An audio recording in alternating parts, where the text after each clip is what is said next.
Il n'est pas bon que les mêmes personnes exercent trop longtemps le pouvoir, elles vont manquer d'efficacité. On n'est pas savant tout seul. Les choses changent, le temps change. Patrice Talon, le président du Bénin qui va quitter le pouvoir dans moins de 10 mois, face à la jeunesse de son pays le 31 juillet 2025. Monsieur Alassane Ouattara, 83 ans, président de la Côte d'Ivoire, a annoncé le mardi 29 juillet dernier qu'il sera candidat pour les élections présidentielles d'octobre 2025, pour briguer un 4e mandat et ce malgré les nombreuses annonces qu'il avait faites et qu'il laissait espérer que le vieil homme se retirerait à la fin de son mandat actuel. Comme vous le savez, en mars 2020, j'avais décidé de transférer le pouvoir à une jeune génération. Je l'ai dit parce que je crois en l'alternance et à la transmission générationnelle. Je tiens aussi à la parole donnée.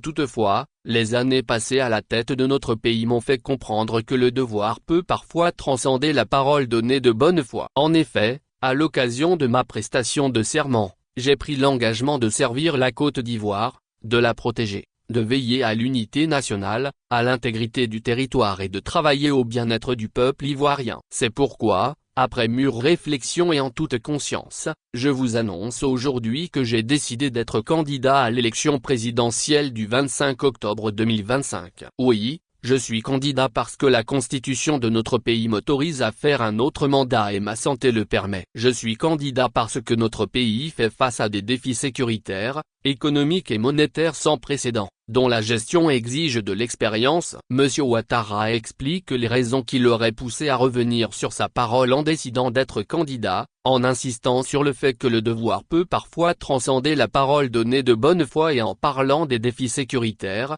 économiques et monétaires sans précédent dont la gestion exigerait, selon ses termes, de l'expérience. Comme on le voit, il n'a pas été du tout aisé pour le papy de 83 ans de justifier par des arguments convaincants l'annonce de sa candidature à l'élection présidentielle d'octobre 2025. En réalité, Alassane Ouattara n'avait plus aucun argument plausible pour refuser de prendre sa retraite. C'est pourquoi les raisons qu'il tente de faire passer ne sont que tirées par les cheveux. Et tout le monde savait que l'exercice ne serait pas aisé pour lui, car, il y a 5 ans, il justifiait déjà son maintien au pouvoir par un sacrifice nécessaire. C'était en 2020, où, malgré la contestation de l'opposition, Alassane Ouattara avait parlé d'un cas de force majeure pour briguer un 3e mandat, après avoir été élu en 2010 et 2015. En prononçant son discours mardi dernier, le président ivoirien, encore en exercice, pouvait à peine cacher un certain embarras. Mais comme c'est l'habitude chez la plupart de nos dirigeants africains, il avait préféré faire fi de tout cela, quitte à exposer son pays à des lendemains incertains. En effet, Alassane Ouattara n'aura pas appris des leçons douloureuses du passé pour éviter un avenir tumultueux à son peuple. Et personne n'a oublié que l'arrivée d'Alassane Ouattara au pouvoir en 2011 n'avait pas été un fleuve tranquille. Son élection d'alors, contestée par le président sortant Laurent Gbagbo, donna lieu à une crise post-électorale qui fit environ 3000 morts. L'entrée triomphale des forces républicaines de Côte d'Ivoire, pro-Ouattara, avec à leur tête Guillaume Soro, à Abidjan, sonna le glas pour Laurent Gbagbo qui fut arrêté et transféré à La Haye. Et nous n'avons pas le droit de mettre le coup de main précieux d'un certain Nicolas Sarkozy, alors président de la France, à son ami Alassane Ouattara. C'est pourquoi certaines mauvaises langues murmurent jusqu'à aujourd'hui que M. Ouattara fut installé au pouvoir à Abidjan par la France. Et ce n'est donc pas exagéré si nous qualifions, dans le titre de notre texte, l'actuel président ivoirien de l'homme de Paris. Et tout semble indiquer que M. Ouattara n'a pas l'intention de plaisanter en faisant son volte-face du 29 juillet 2025. Car il avait bien pris soin de faire rayer des listes électorales les poids lourds de l'opposition comme Laurent Gbagbo,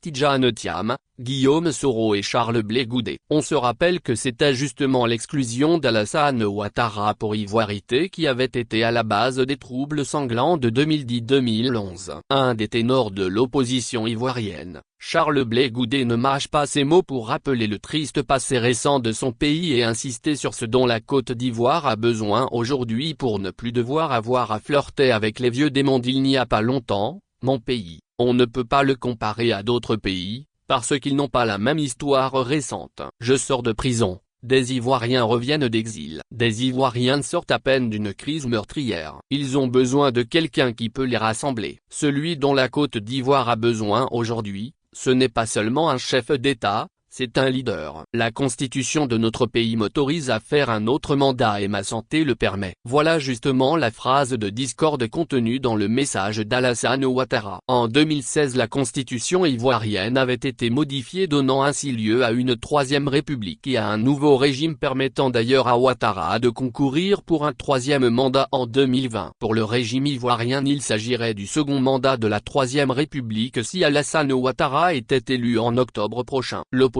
ivoirienne, quant à elle, ne veut pas l'entendre de cette oreille. En 2020 celle-ci avait déjà véhément dénoncé la modification illégitime de la Constitution, et aujourd'hui encore, après l'allocution de mardi dernier du président ivoirien, ses opposants continuent à fustiger ce changement de république de 2020 et parlent d'une attaque contre la démocratie. Pour eux, n'est valable qu'une seule constitution, celle de la Deuxième République qui n'autorise que 2 mandats successifs. Alassane Ouattara restera-t-il sur sa position? Que fera l'opposition ivoirienne alors? Des interrogations cruciales qui méritent d'être posées dans un pays habitué au bruit de bottes et où les vieux démons de la violence ne sont malheureusement pas loin. Vivement que le président ivoirien mette de l'eau dans son vin et revienne à la raison en pensant au passé douloureux de son pays. Car, non seulement il laisse planer des lendemains incertains sur la Côte d'Ivoire, mais surtout une telle attitude de sa part risque d'encourager d'autres à persister dans le mal, comme Faure Gnassingbé au Togo par exemple,